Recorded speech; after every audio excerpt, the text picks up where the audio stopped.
Au bout des gants, il y a Tokyo et les Jeux Olympiques de 2020. Le karaté y fera son entrée, tout un symbole pour celui qui a tout gagné dans cette discipline.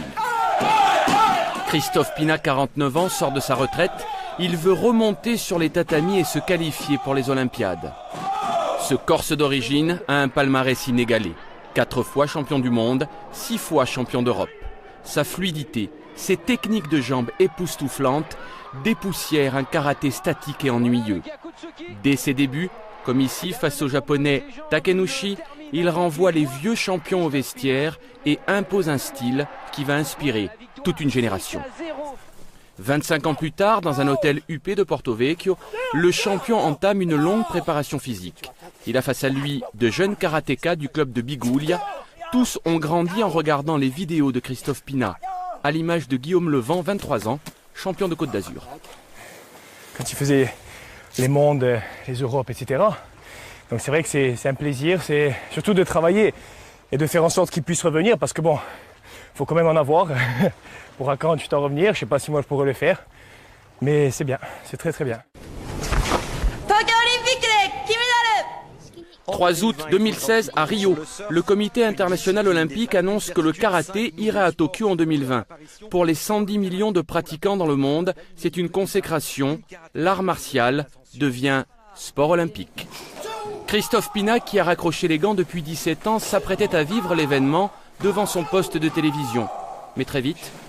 Lorsque j'ai entendu l'annonce du karaté olympique, honnêtement mes pensées ont été vraiment sur la jeune génération en me disant c'est génial. Et enfin notre sport acquiert ses lettres de noblesse et enfin on est sport olympique.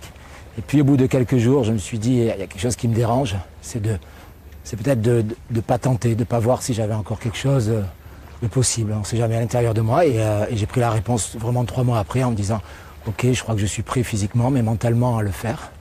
Et en janvier, j'ai vraiment pris la décision de l'annoncer, de dire je vais tenter ma chance pour les Jeux. Malgré les titres mondiaux et européens, les médailles sur les étagères et une aura incontestée, Christophe Pina devra gagner son billet pour Tokyo sur les tatamis. Lui, le champion, va devoir se qualifier, mais les places sont rares et particulièrement convoitées. Il y aura 8 athlètes sélectionnés pour les Jeux Olympiques. Il y aura 2 poules de 4, donc ça sera un système de poules. Donc voilà en gros la sélection, il y a encore des ajustements à faire. Mais la sélection sera là. Ça veut dire qu'il n'y aura que 8 athlètes dans le monde. Ça ne veut pas dire qu'il y aura de Français. Peut-être qu'il n'y aura aucun Français qui participera aux Jeux Olympiques, dans peut-être aucune catégorie, ou que chez les filles ou chez les garçons. Ce qui est dur, c'est de rentrer dans les meilleurs du monde. Donc actuellement, Araga, le japonais, est largement en tête. Mais voilà, il faut qu'en janvier, je marque des points et il faut faire vite. Et après, si possible, ça serait d'avoir un retour rapide en équipe de France, puisque actuellement, tout ce que je fais, je le fais à titre personnel.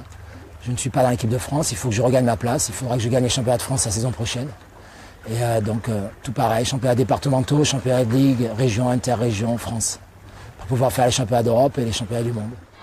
Des défis, Christophe Pina en a déjà relevé. Munich, 14 octobre 2000, à 32 ans, il devient champion du monde toute catégorie. Licencié à la Ligue Corse, il brandit à Wandeer sur la première marche du podium.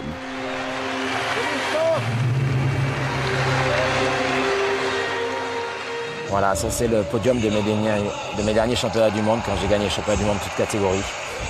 Tout ça, c'est tous des Corses qui sont venus me voir, on avait affrété des avions.